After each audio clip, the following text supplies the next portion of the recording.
पद्मे तयो श्रित्वा प्रणमामि मुहुर्मुहुः। नमस्तेऽतिराजाय विवेकानन्दसूरये सच्चित्सुखस्वरूपाय स्वामिने तापहारिणे।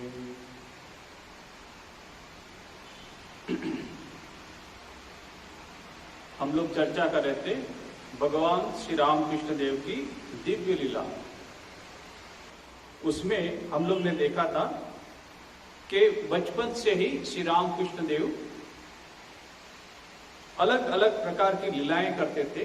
उसमें उनकी स्मृति, बुद्धि, प्रतिज्ञा, साहस, हास परिहास, प्रेम या करुणा तरंग, इस रूप में अलग अलग रीत से उन्होंने लीलाएं की थी। और उसी का सब हम लोग ने जितनी भी घटनाएं थी उसका विस्तार पूर्वक हमने वर्णन किया था। तो देखा जाता है कि श्री रामकृष्ण देव के बाल्यकाल में ही ऐसी अपूर्व घटना का संकलन देखा जाता है।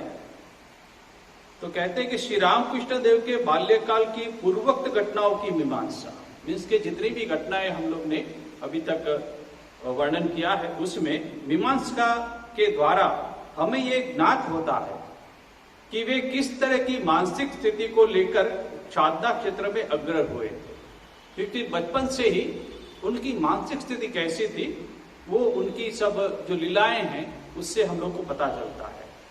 उन घटनाओं से यह स्पष्ट है कि उनके मन का झुकाव जिस विषय की ओर होता है उसे कार्यान्वित किए बिना उनका मन कभी भी शांत नहीं होगा। तो कुछ भी उनको ऐसा कुतूहल कुछ हुआ तो तुरंत ही उस विषय में जानने के लिए उसका मन उत्सुक रहता था, और जब तक वो जान नहीं लेते तब तक उसका मन शांत नहीं होता था। तथा अभिष्ट प्राप्ति के मार्ग में जो कुछ बाधाएं उपस्थित होगी उन्हें कठोर हाथों से तत्काल ही दूर करने में कभी भी वो पीछे नहीं हटेगा। माने जो भी कार्य करेंगे, जो भी साधना करेंगे, तो उसमें पूर्णता प्राप्त जब तक नहीं होती तब तक वो पीछे नहीं हटेंगे। तो ये बचपन से ही उनके मानसिक जो गठन था ऐसा ही था श्री रामकृष्ण देव का।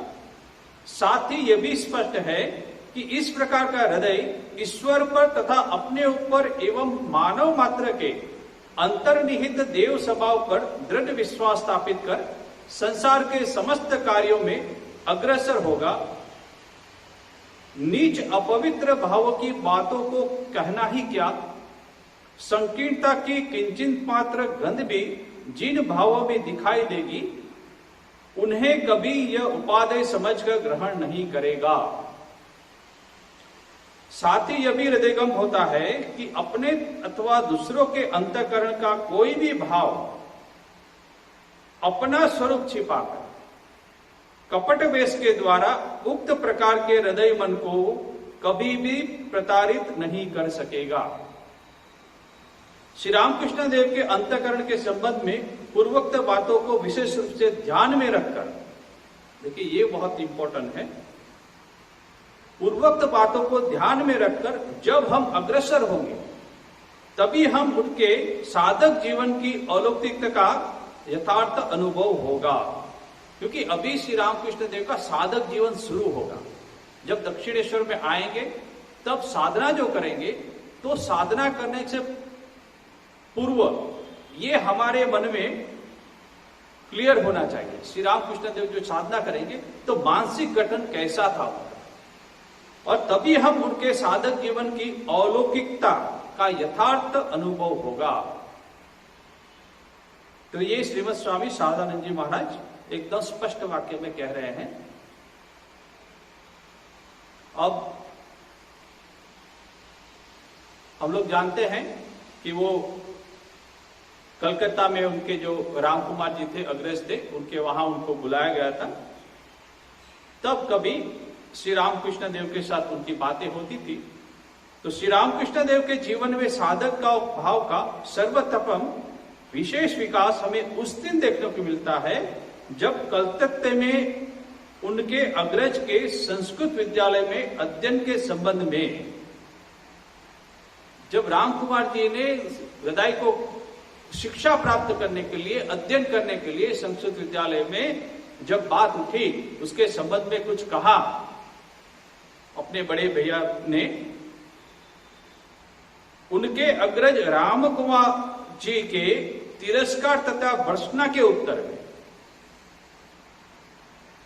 तो बोले तुम पढ़ाई नहीं करते हो, तुम संसार कैसे चलाओ। तो जो कुछ बातें हुई थी तो ऐसी कुछ भर्त्सना हुई और तिरस्कार किया राम कुमार। तो उसके उत्तर में उन्होंने स्पष्ट शब्द में कहा था, किसने? गदाई बोला होगा राम कुमार जी, अरे पढ़ाई करो, खेलते रहते हो, वगैरह करते हो, पढ़ाई में ध्यान नहीं है, तो वगैरह वगैरह कुछ बातें हुई है। तो स्पष्ट शब्दों में श्री रामकृष्ण देव ने उनको कहा, ये बहुत इंपॉर्टेंट है, कहा है कि दाल रोटी प्राप्त करने वाली विद्या मुझे नहीं चाहिए। सीधा कह दिया, स्पष्ट वाक्य कि दाल रोटी प्राप्त करने वाली विद्या मुझे नहीं चाहिए। मैं तो ऐसी विद्या सीखना चाहता हूं जिससे ज्ञान का उदय होकर मनुष्य वास्तव में कृतार्थ हो जाता है। कैसी विद्या चाहिए? कि ज्ञान का उदय हो। कैसा ज्ञान? लौकिक ज्ञान नहीं, मगर ईश्वर का ज्ञान, और मनुष्य वास्तव में कृतार्थ हो जाता, मनुष्य जन्म जो है वो कृतार्थ हो जाता, ऐसा ज्ञान। उस समय उनकी आयु 17 वर्ष की थी, 17 साल के थे वो, तथा गांव की पाठशाला में उनकी शिक्षा की विशेष अग्रगति की संभावना न देखकर उनके अभिभावक उन्हें कलकत्ता ले आए थे। हम पहले ही सब लोग उसके बचपन की जो लीला है उसका वर्णन हो चुका है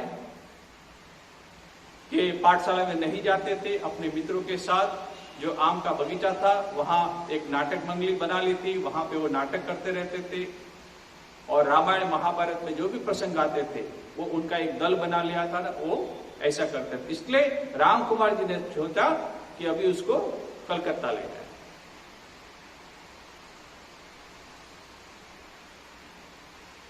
और फिर राम कुमार जी जो थे, उसकी जो धर्मपत्नी थी, उनका जो देहांत हो गया था, उसके बाद उनका जो बेटा था राम को अक्षय, तो फिर सब कार्य श्री रामकृष्ण देव की माताश्री के ऊपर आ गया था। तो गदाई भी माताश्री के मदद करने में अपना समय बिता रहे थे, पढ़ाई में मन नहीं लग रहा था।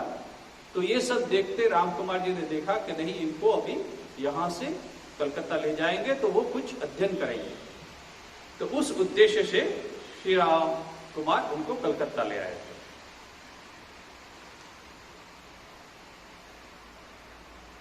अब जामा पुकुर के स्वर्गीय दिगंबर मित्र के मकान के समीप ज्योतिष तथा स्मृति शास्त्र में निपुण उनके धर्मनिष्ठ अग्रज संस्कृत विद्यालय खोलकर छात्रों को शिक्षा प्रदान कर रहे थे।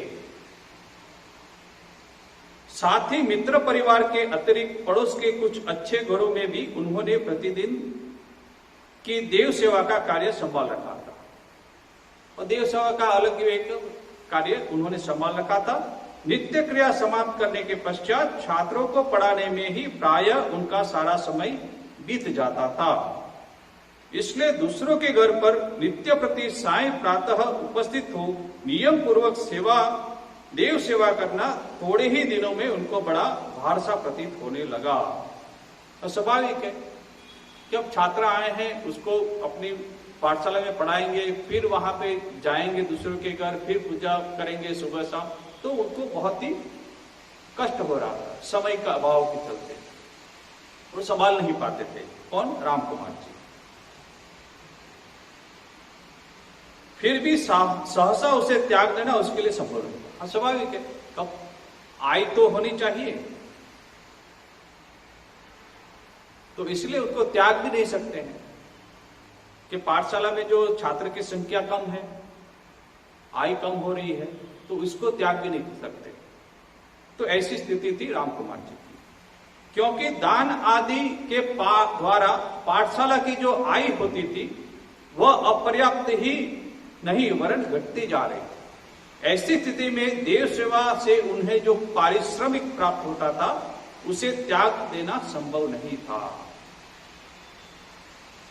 तो जो भी मिलता था धन तो वो तो घट ही रही थी संख्या बच्चों की, इसलिए देव सेवा को बंद नहीं कर सकते। तो चिंता कर रहे थे तो क्या किया जाए, इसलिए अपने छोटे भाई को कलकत्ता लाकर उस पर देव सेवा का भार सौंपकर अध्यापन कार्य में वे संलग्न हो गए। अब गदाई को यहां ले आए कलकत्ता। अब गदाई को देखो, गदाई को बोले कि देखो मैं यहां पढ़ाऊंगा पाठशाला में, तुम एक काम करो कि ये जो देव सेवा का जो कार्य है मैं जहां जाता हूं भक्तों के वहां वो तुम संभालो। ऐसा करके उनको वहां ले आए थे इस उद्देश्य से। कलकत्ता आते ही इच्छा अनुसार कार्य मिल जाने के कारण, इच्छा अनुसार मिलते बचपन से ही गदाधर क्या करते थे, मूर्ति बनाते थे, नाटक करते थे। रामायण महाभारत का जो हमने स्टडी किया तो उनकी स्वाभाविक ही ऐसा थे, तो उसका इच्छा अनुसार उनको कार्य मिल गया।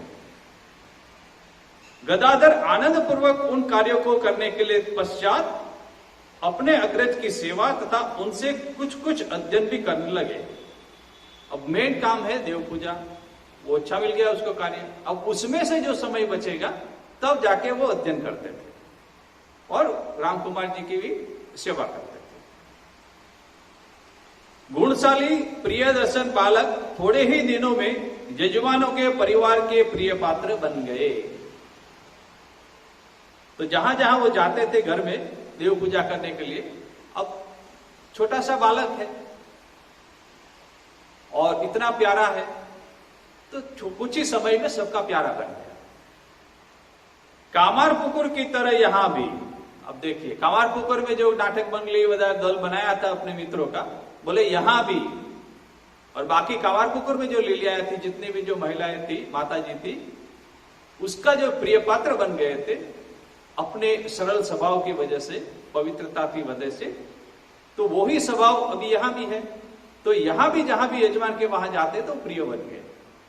और कामार पुकुर की तरह यहां भी संभ्रांत घरों की महिलाएं उनके सरल आचरण, कार्यक्षमता, मधुर वार्तालाप तथा देवभक्ति, इतने गुणों से वो प्रभावित हो गए को देखकर बिना किसी संकोच के उनके समीप आती थी और उनके द्वारा छोटे मोटे कार्यों को कराने तथा उनके मधुर कंठ से भजन सुनने के लिए आग्रह करते।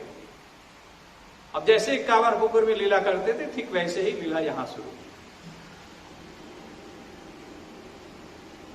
और वहां जाते थे यजमान के वहां, तो देव पूजा के अलावा भी कुछ छोटे मोटे कार्य होते थे तो वो भी कर लेते थे। वो महिला बोलती तो ये छोटा बालक कर देता था और वो करते करते समय मिलता था तो ठाकुर फिर भजन सुना देते थे। और सब तो कंठस्थ थे, देवी देवता के स्तोत्र कंठस्थ थे।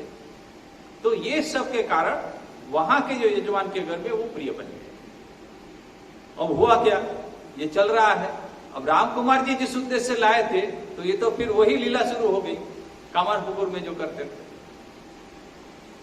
इस प्रकार कामार पुकुर की बातें यहां भी बिना किसी प्रयास के बालक का एक अपना दल बन गया, बिना किसी प्रयास के। और अवकाश मिलते ही बालक भी समस्त नर नारियों के साथ मिलकर आनंद पूर्वक बिताने लगे। अब चल रहा है ये लीलाएं।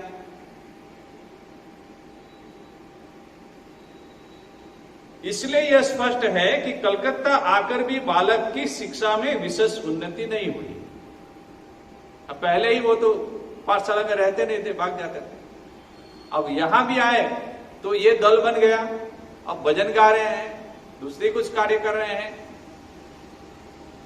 तो बोलते हैं कि यहां आकर भी उसका मन वो पढ़ाई में नहीं लगा, शिक्षा में विशेष उन्नति नहीं हुई।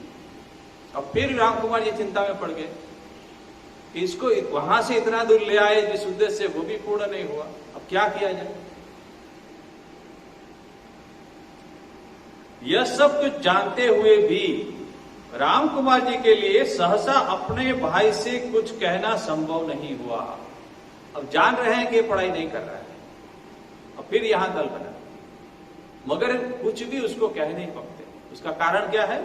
तो कहते हैं कारण यह था कि एक तो माता के प्रिय कनिष्ठ पुत्र को, छोटे भाई, और उनकी माता उनको प्रिय पुत्र है, उनको स्नेह सुख से वंचित कर, मान के माता से अलग कर दिया।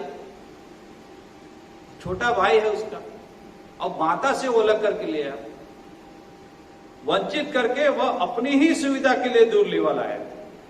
तो राम कुमार सोचते मैं तो अपनी सुविधा के लिए ही है दोनों को अलग किया है। और दूसरा यह कि लघु भ्राता के सद्गुणों से आकृष्ट हो लोग उसे आग्रह पूर्वक अपने घर पर स्वागत निमंत्रण आदि देते रहते हैं। अब वो गदाई के चलते ही उनको फिर आमंत्रण बहुत जगह मिलता रहता है, तो उनको कुछ नहीं बोलते थे। एक तो माता से बिछड़ दिए, और दूसरा था कोई समस्या नहीं थी, और उसका अच्छा स्वभाव के कारण लोग बुला भी रहे हैं, आमंत्रण भी दे रहे हैं, तो उनको कुछ नहीं बोलते थे राम कुमार जी। ऐसी स्थिति में बालक को रोककर उसके आनंद में विघ्न उत्पन्न करना क्या न्यायसंगत हो सकता है? ये भी सोचने लगे। अब बालक तो आनंद में ही है, और मैं यदि कहूं कि तुम ऐसा मत करो, पढ़ाई में ज्यादा ध्यान दो, ये सब बंद करो, तो और उसका आनंद में विघ्न हो जाएगा। तो ये भी सोच रहे हैं राम कुमार जी, तो ये क्या ठीक होगा? ऐसा करने से बालक के लिए कलकत्ता में रहना क्या वनवास की तरह असहनीय नहीं होगा? बोले उसको बोलेंगे तुम ये ऐसा दल मत बनाओ और नाटक वगैरह भजन मत गाओ, सिर्फ पढ़ाई में ध्यान दो, तो बोले तो वनवास की तरह हो जाएगा। कामार पुकुर से उसको ले आए और कलकत्ता में वनवास की तरह। तो ऐसी बात वो राम कुमार जी मनोमन सोच रहे हैं। घर की आर्थिक स्थिति यदि अनुकूल होती तो बालक को माता के निकट से दूर लेवा लाने की कोई भी आवश्यकता नहीं थी। बोले मेरे यदि यहाँ अच्छा ही यजमान का काम चलता, यदि मेरी आय अच्छी होती, तो फिर मैं यहां उसको क्यों ले आता, वही रहता। तो मेरे कारण ही यहां आया है। कामारपुकुर के संवर्ती किसी दूसरे गांव में किसी योग्य अध्यापक के पास पढ़ाने के लिए भी उसे भेजा जा सकता था। बोले मेरी यदि यहां जरूरत नहीं थी तो वहीं पे कामारपुकुर में है गदाई को किसी के पास पढ़ने के लिए छोड़ देते, तो पढ़ता वहां पे। तो ये सब बातें राम कुमार जी सोच रहे थे। तो यहां लाने की आवश्यकता नहीं थी, मेरे कारण ही उसको यहां लाया।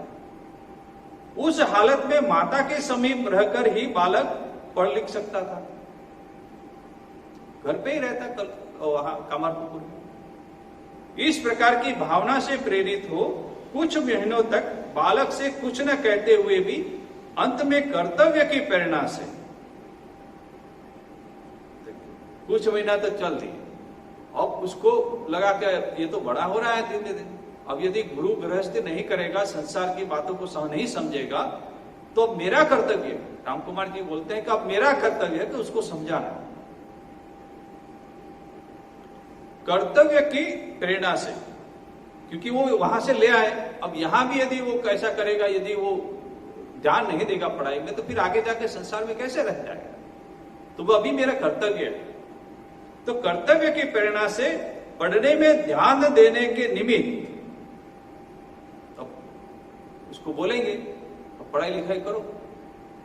एक दिन राम कुमार जी ने सामान्य रूप से बालक को डांट डपट दी, डांट दिया गदाई को।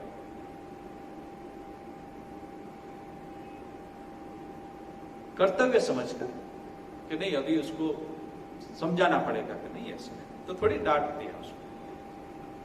क्योंकि कुछ दिनों के बाद सरल तथा सदा आत्मविह्वल बालक को आगे चलकर संसारी बनना पड़ेगा। ये राम कुमार जी सुनते है तो सरल, अभी तो छोटा है, मगर आगे चल के तो संसारी बनना पड़ेगा। तो उसको ऐसी बुद्धि होनी चाहिए, ऐसी पढ़ाई लिखाई होनी चाहिए, तब तो आगे जीवन बिताएगा।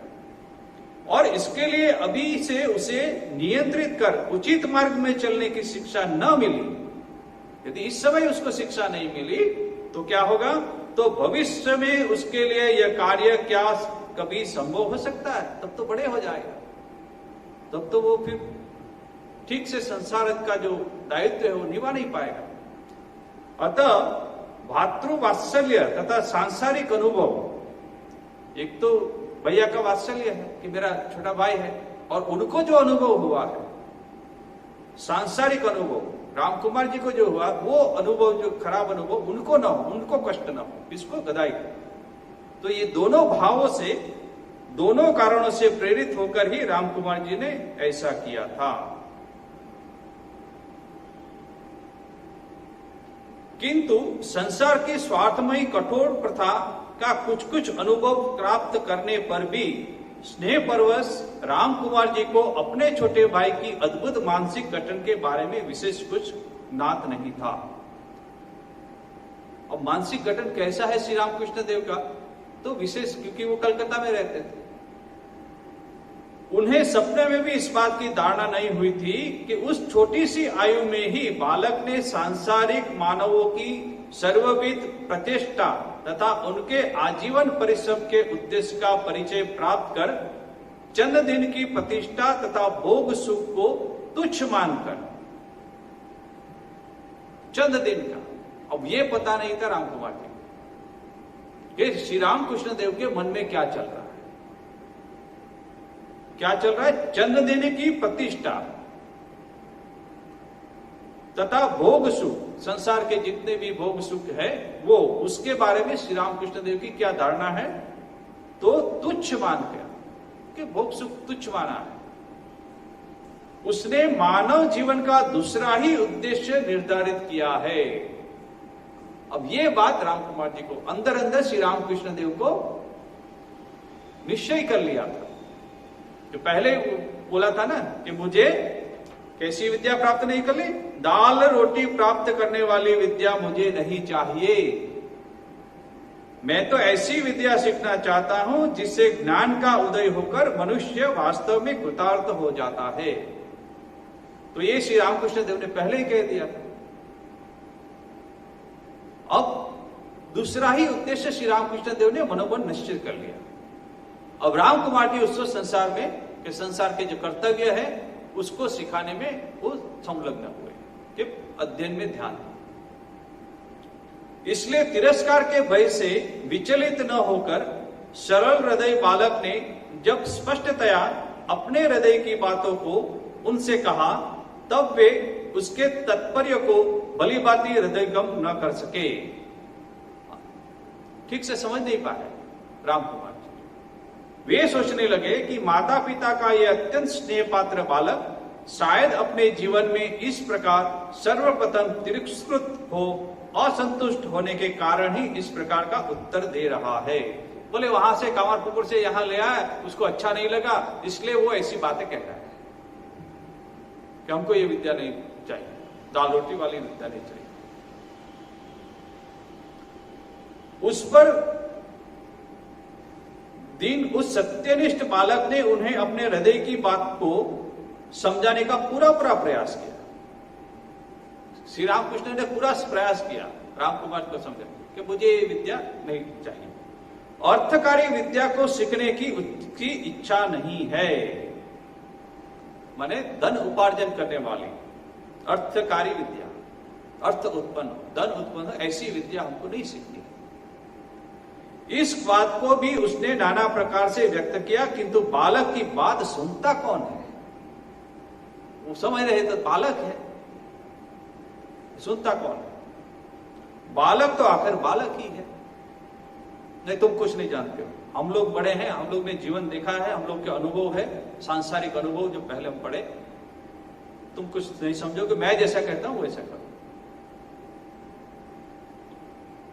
यह किसी वयोवृद्ध को भी हम कभी स्वार्थमय प्रयास से विमुख होते देखते हैं, तब यह निश्चय कर लेते हैं कि उसका मस्तिष्क विकृत हो गया है।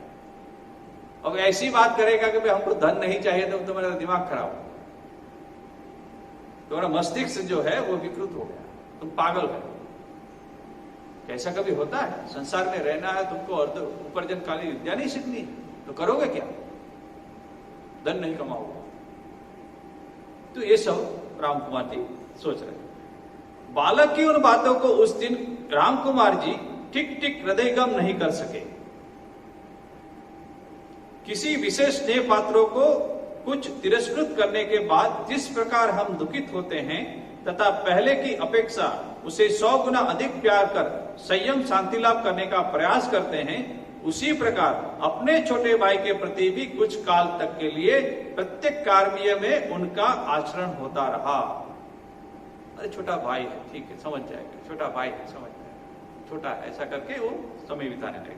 किंतु इस समय से बालक गदाधर अपने हार्दिक अभिप्राय को सफल बनाने के लिए अवसर ढूंढने लगे।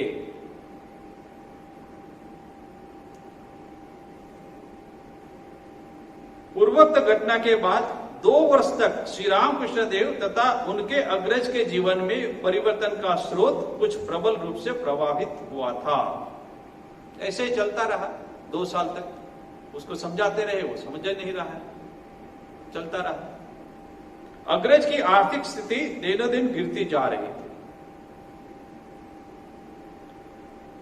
तथा उनके अनेक प्रकार से प्रयास करने पर भी उस विषय में उनकी कुछ भी उन्नति नहीं हो रही थी।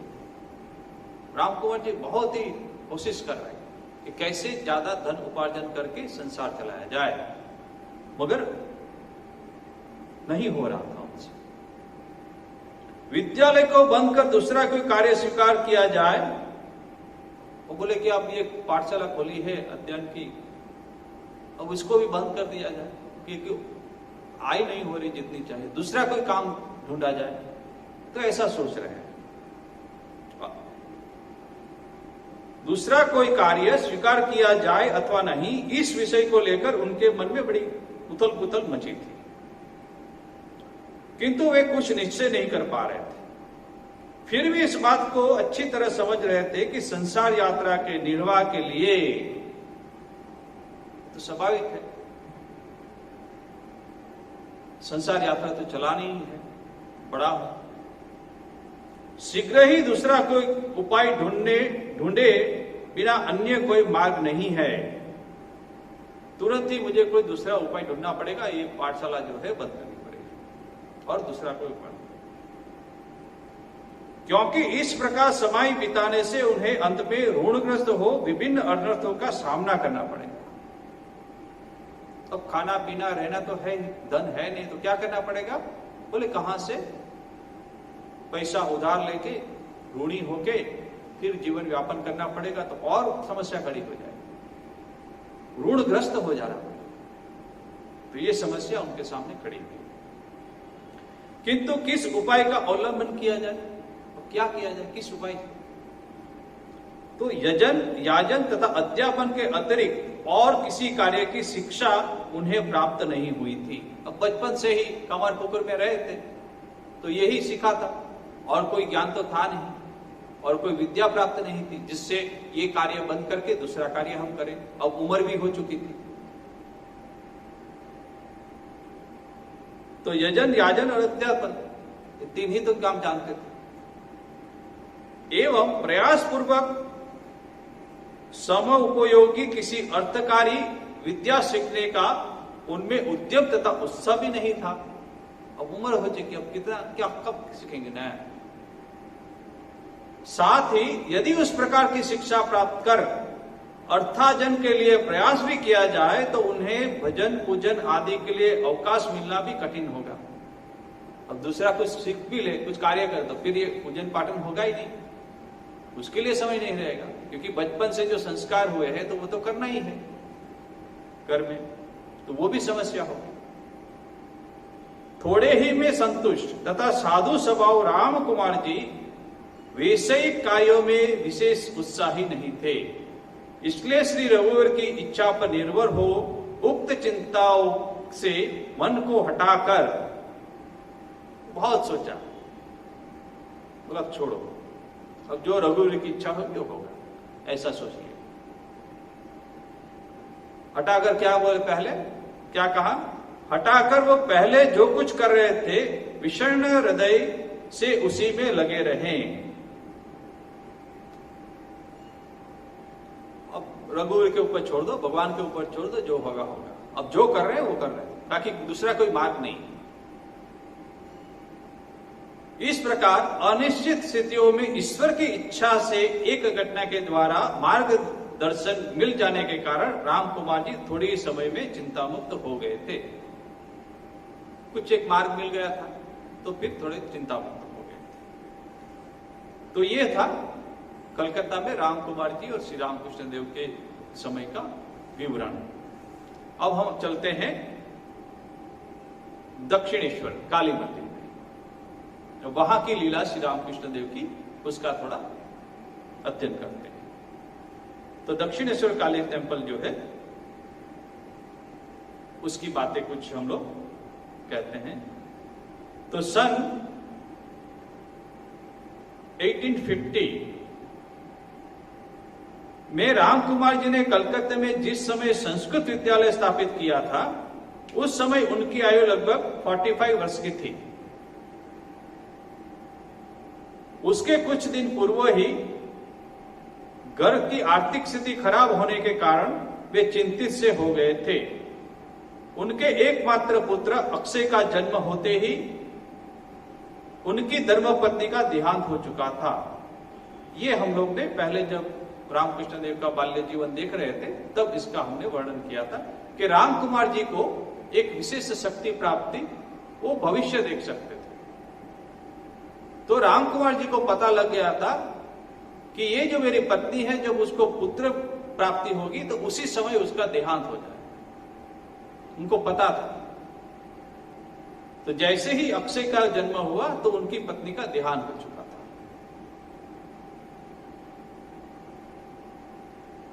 ऐसा सुना जाता है कि साधक राम कुमार को उनकी सहधर्मिणी की मृत्यु की बात पहले से ही विदित हो गई थी तथा उन्होंने अपने परिवार में से किसी से कहा भी था, वह माने उनकी धर्मपत्नी, वह अब की बार जीवित न रहेगी। क्यों? वो पहले से ही उनको पता था। श्री रामकृष्ण देव उस समय 14 वर्ष के थे, 14, और वो थे श्री राम कुमार की कलकत्ता में यही सोचकर आए थे कि वह एक संपन्न नगरी है और वहां अनेक प्रकार से धनी तथा मध्य वर्ग के लोग रहते थे। अब सोच के आए कि कामारपुकुर तो एक छोटा सा गांव है, कलकत्ता जाएंगे, धनी लोग रहते हैं, तो वहां जाके कुछ अर्थोपार्जन कर सकते हैं, इसलिए वो वहां गए थे। शांति, स्वास्थ्य यनादि क्रियाकर्म, धार्मिक व्यवस्था आदि के सहारे तथा संस्कृत विद्यालय के छात्रों को विद्याभ्यास कराकर उन्हें विद्वान बनाने में एक बार उनकी ख्याति हो जाने पर फिर शायद घर के आय व्यय के निमित्त उन्हें कोई चिंता न रहेगी, तो ऐसा सोच के गए थे। उनको अपने जीवन में पत्नी वियोग से विशेष परिवर्तन तथा अभाव का अनुभव हो रहा था। उन्होंने यह भी सोचा था कि परदेश जाकर विभिन्न कार्यों में संलग्न हो जाने से शायद उस शोक से भी उन्हें छुटकारा मिल जाए। अब पत्नी वियोग हो गया, अब पुत्र है छोटा सा अक्षय, अब ये जो दुख की घड़ियां हैं, तो बोलते यदि मैं कामारपुकुर में ही रहा तो यही मेरे मन में विचार आते रहेंगे और यही माहौल में रहूंगा तो मेरा ये दुख से छुटकारा नहीं मिलेगा, हमेशा मैं दुखी रहूंगा। इसलिए कहते हैं कि मैं यदि कलकत्ता चला जाऊं यहां से तो कम से कम ये जो घटना हुई है, पत्नी वियोग है, उसका दुख जो वो भी थोड़ा कम हो जाए, ये सोच के भी फिर वो कलकत्ता गए थे।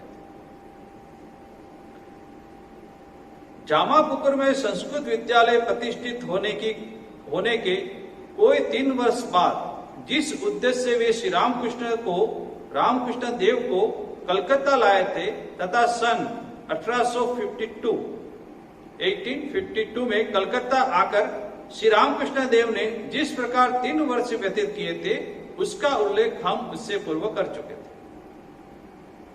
श्री रामकृष्ण देव के जीवन की घटनाओं को जानने के लिए हमें दूसरी ओर भी दृष्टिपात करना पड़ेगा।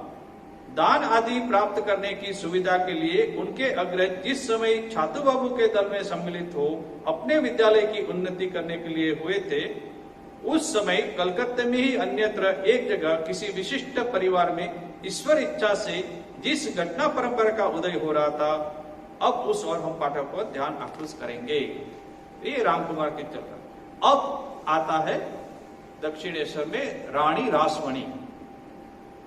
हम सब लोग जानते हैं उनके विषय में, फिर भी यहाँ पे जब प्रसंग उठा है तो उसके बारे में भी।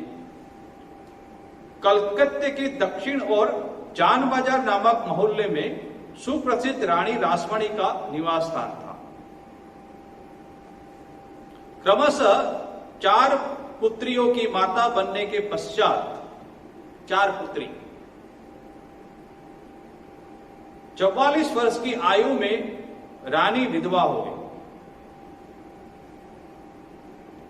तो चारों पुत्री थी, पद्मणी, कुमारी, करुणामयी और जगदम्बा।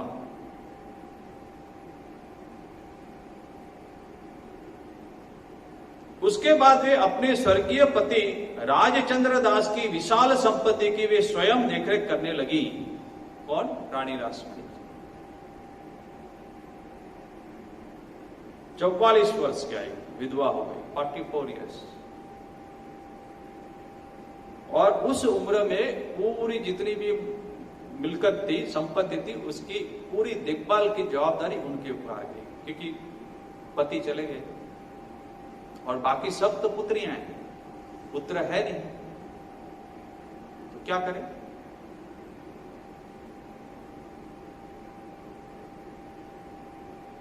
उसके बाद वे अपने स्वर्गीय पति राजचंद्र दास की विशाल संपत्ति के स्वयं देखरेख करने लगी और थोड़े ही समय में उससे पर्याप्त उन्नति करके वे कलकत्ता निवासियों के बीच विशेष रूप से परिचित हो गई। बहुत साहसी थी, उद्यमी थी, इसलिए कुछ ही समय में वो सबसे प्रिय हो गई। केवल उक्त कार्य के संचालन में दक्ष होने के कारण ही वे यशस्विनी नहीं बनी, और भी बहुत सारे गुण थे, किंतु ईश्वर विश्वास, ओजस्विता तथा गरीबों के प्रति निरंतर सहानुभूति, दान, प्रचुर अन्न वितरण आदि के द्वारा वे सभी के लिए विशेष आदरणीय बन गई थी। तो ईश्वर विश्वास, दूसरा थे ओजस्विता, ओजस्विता, साहस, प्रतिकार शक्ति, तो उसमें ठुस ठुस भरी हुई थी। तो कहते हैं, ऐसा सुना जाता है कि रानी रासमणी के जान बाजार स्थित मकान के समीप पहले अंग्रेजों का एक बैरक या अड्डा था। मदिरा पीकर उन्मत्त हो सैनिक वर्ग एक दिन रानी के सिपाहियों को बलपूर्वक वशीभूत कर, अब जो सैनिक लोग हैं वो मदिरा पान करके मस्त है, अब रानी का घर बगल में ही है, तो रानी के जो सिपाही थे, जो द्वारपाल थे, उनको बलपूर्वक वशीभूत कर, माने वो तो नशे में है और ये लोग को वशीभूत कर लिया, पकड़ लिया होगा।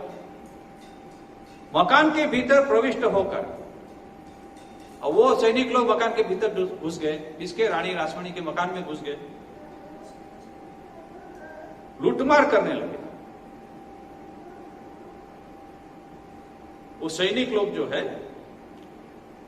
लूटमार करने लगे। रानी के दामाद मथुर बाबू आदि पुरुष वर्ग उस समय कार्यवश बाहर गए हुए थे।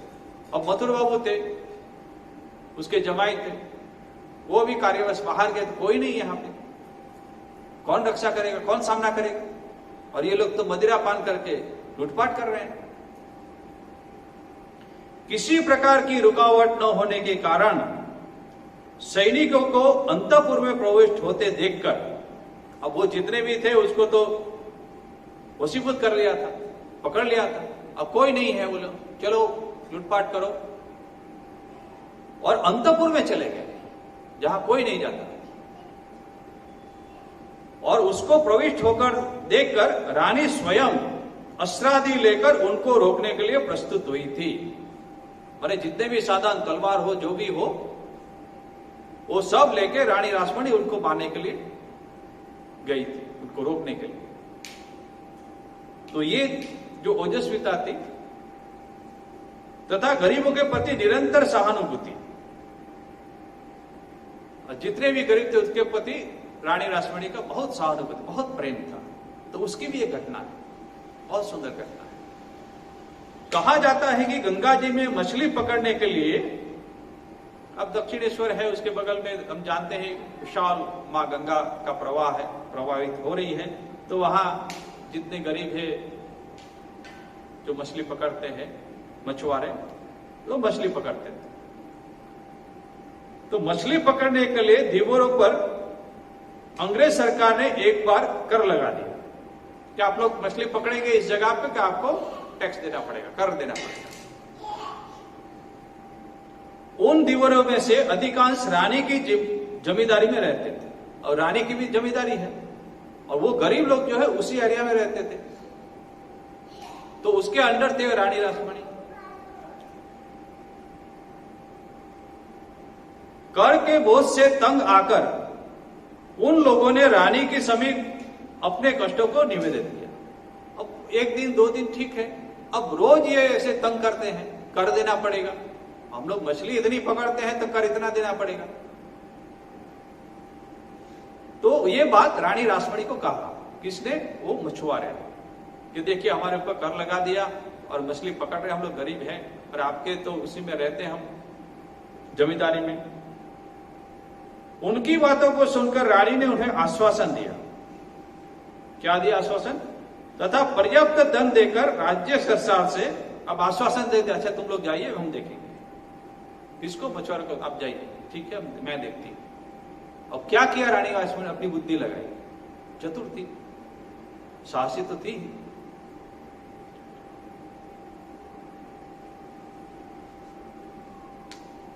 फिर क्या किया? पर्याप्त धन देकर राज्य सरकार से उन्होंने स्वयं मछली पकड़ने का ठेका ले लिया।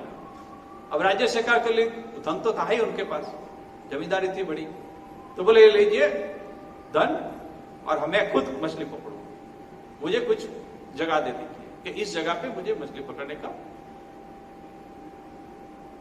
तो ठेका ले लिया मछली पकड़ने का। रानी मछली का व्यापार करना चाहती है, यह सोचकर राज्य सरकार द्वारा ठेका मंजूर होते ही, राज्य सरकार भी देखते हैं कि रानी खुद मछली पकड़ना व्यापार करना चाहती है, तो उनको भी ठेका दे दिया तुरंत।